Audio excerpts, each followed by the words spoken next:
You think she's just busy, you think she's going through something, you think if you just give her a little more time, a little more space, a little more proof of your worth, she'll come around.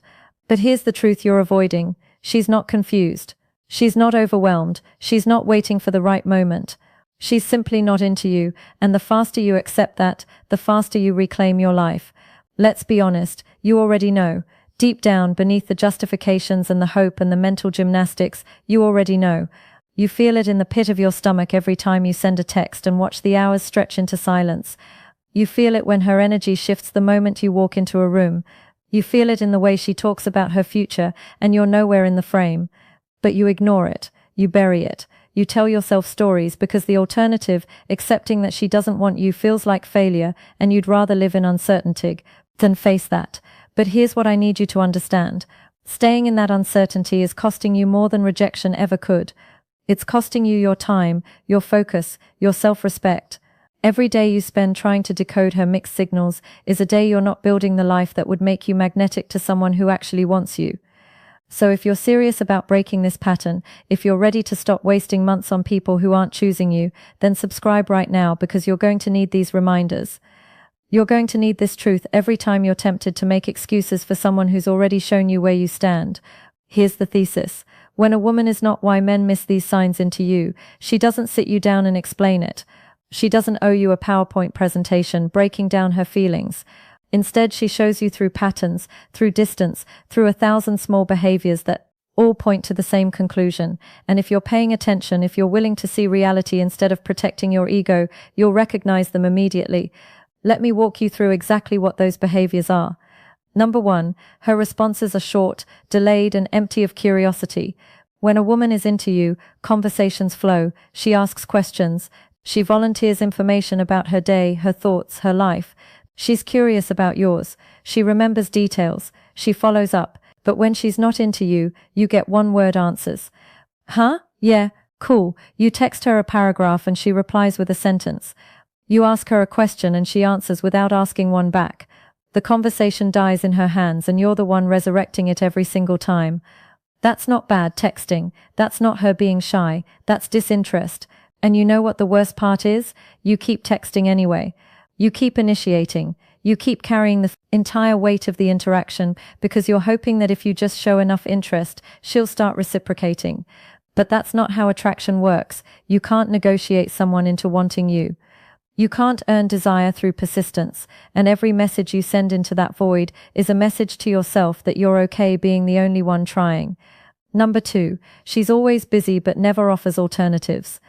Listen carefully. Everyone sign #1. Low-effort communication is busy.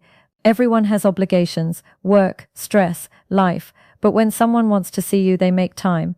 Or at the very least, when they genuinely can't make time, they propose another option. I can't do Friday, but what about Sunday? That's interest. That's someone trying to make it work.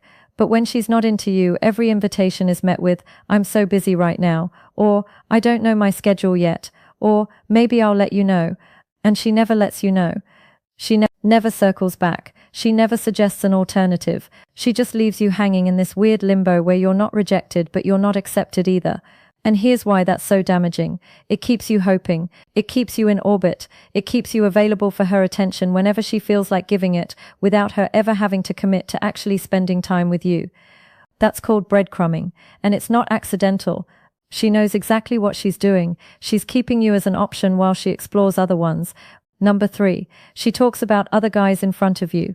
Now this one's subtle, but it's brutal. When a woman sees you as a potential romantic partner, she's not going to highlight other men in her life. She's not going to tell you about the guy who texted her, or the date she went on, or how some dude at the gym keeps trying to talk to her. Why? Because she understands social cues. She understands that talking about other romantic interests signals disinterest, but when she's not into you, you become her emotional dumping ground, her therapist, her sounding board for relationship drama that has nothing to do with you. She vents about the guy who ghosted her. She asks your opinion on whether she should give someone another chance.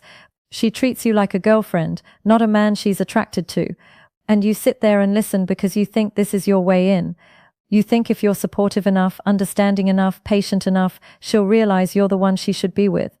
But that's not what happens. What happens is she gets emotional support from you while giving her physical and romantic energy to someone else.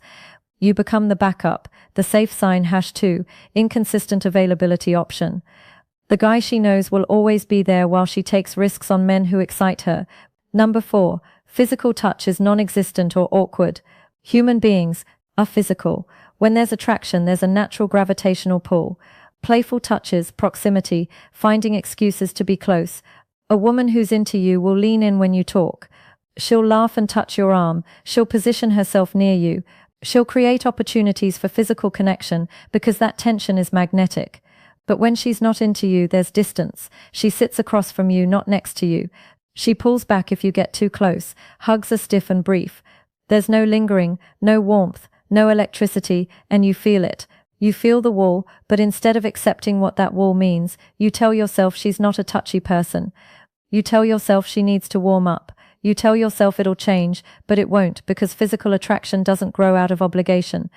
It's either there or it's not, and if she's creating space between your bodies, she's telling you everything you need to know. Number 5, she doesn't invest in you. Relationships, romantic or otherwise, are built on reciprocity. When someone values you, they invest. Time, effort, thoughtfulness. They check in. They remember things you mentioned in passing. They show up. They contribute. But when she's not into you, you're doing all the investing. You're planning the hangouts. You're driving to her. You're paying for everything. You're remembering her birthday, her favorite coffee order, the story she told you 3 weeks ago. And what's she doing? The bare minimum. She shows up when it's convenient. She lets you lead every interaction. She accepts what you give, but offers nothing in return. And here's the part that stings. You notice. You see the imbalance, but you don't address it because you're afraid that if you stop carrying the relationship, it'll collapse. And you're right, it will, because she's not holding up her side. She never was. Number 6, she keeps sign #3, emotional distance. Things surface level. Deep connection requires vulnerability. It requires sharing fears, dreams, failures, truths. When a woman is into you, she opens up. She lets you see the real her, not just the polished version. She wants you to know her. But when she's not into you, every conversation stays light, surface, safe. You try to go deeper, and she deflects. You ask meaningful questions, and she gives shallow answers. She doesn't tell you what keeps her up at night, or what she's working toward, or what scares her, because she doesn't want that intimacy with you. She doesn't want to be known by you in that way, and you can sense it. You can feel the wall she's put up, but instead of respecting it, you keep trying to break through, thinking that if you just ask the right question or create the right moment, she'll finally let you in. But she won't, because letting you in would mean something, and she doesn't want it to mean something. Number 7, your gut tells you something's off. This is the big one, the one that overrides everything else. Because you can rationalize behavior, you can excuse patterns, you can reframe distance as caution and disinterest as shyness. But you can't lie to your gut, and your gut already knows. It knows in the silence after you text her. It knows when you see her light up for someone else in a way she never does for you. It knows when you're alone at night replaying interactions, searching for signs that aren't there. Your gut knows she's not into you, but your ego won't let you accept it. Because accepting it means letting go, and letting go feels like losing. So you override your instincts, you ignore the discomfort, you stay in situations that don't serve you because walking away feels harder than staying stuck. But here's what you need to hear. Your gut is not your enemy. It's your most reliable advisor, and when it's screaming that something's wrong, it's not being paranoid. It's protecting you from wasting your life on someone who's already decided you're not what they want. Now let's talk about why this sign #4, no curiosity about you, happens. Why do women do this instead of just being direct? Why the distance, the mixed signals, the slow fade instead of a clean "I'm not interested"? A few reasons. 1. Conflict avoidance. Most people, men and women, don't like confrontation. Rejecting someone directly is uncomfortable, it's awkward, it risks hurting feelings or causing a scene, so instead they create distance and hope you get the hint. 2. Ego protection. She likes the attention. She likes knowing someone's interested. It feels good to be wanted, even if she doesn't want you back. So she keeps you around at arm's length, close enough to feed her ego, but far enough that you can't expect anything real.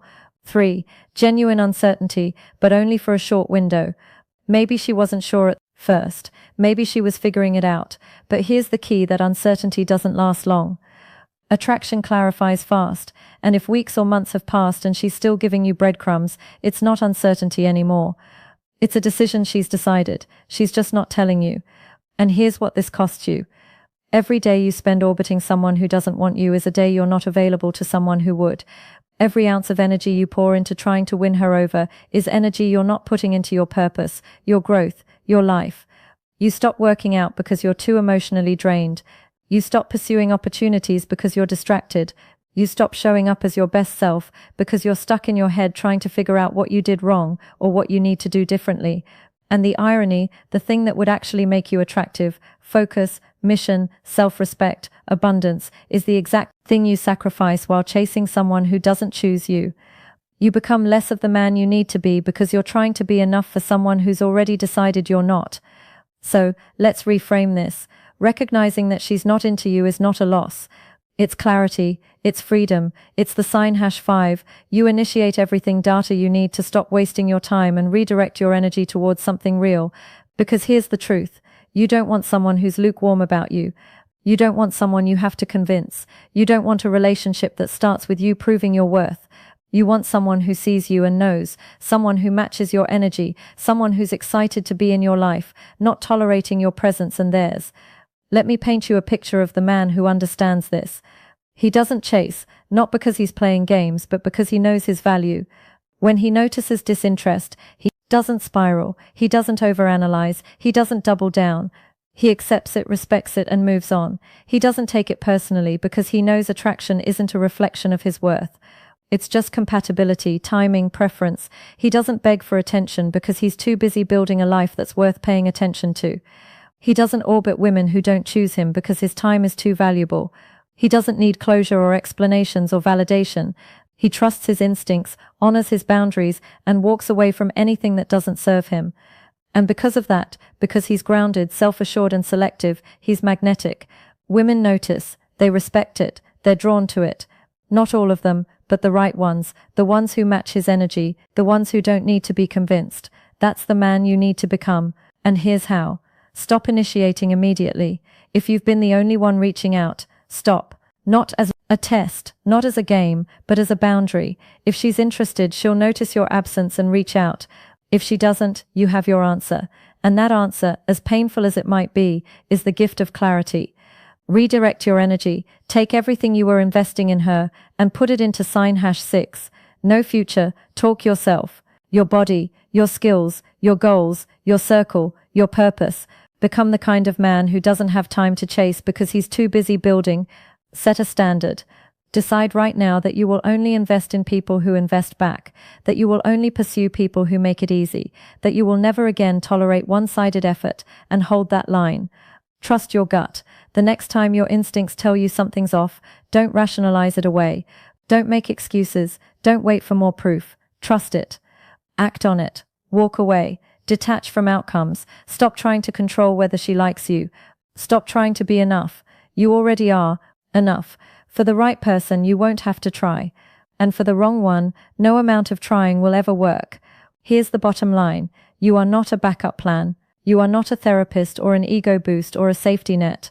You are a man with value, purpose, and standards. And the moment you start acting like it, the moment you stop tolerating disinterest and start demanding reciprocity, everything changes. Not because women suddenly want you, but because you stop giving your energy to the ones who don't. And that shift, that reclamation of your time and attention and self-respect, is what makes you magnetic. She's not into you, and that's okay because you're not for everyone, and everyone's not for you. Your job is not to win over people who don't choose you. Your job is to become so clear on your value, so committed to sign #7, relief when you pull back your path, so grounded in who you are that the right person recognizes it immediately, and they do more than recognize it, they match it. You are the answer. Not her validation, not her approval, not her finally coming around. You, your focus, your discipline, your standards, your refusal to settle. That's what changes everything. If this hit you, if you felt that pull to stop lying to yourself and start demanding better, then subscribe, because you're going to need this. You're going to need the reminder when you're tempted to text her again. You're going to need the truth when everyone else is telling you to keep trying. You're going to need the clarity when your emotions are trying to override your instincts. This is where the real work happens. This is where men who are tired of being options become men who set the standard. And you belong here now. Go reclaim your time, reclaim your energy, reclaim your life, and stop waiting for permission from someone who's already told you.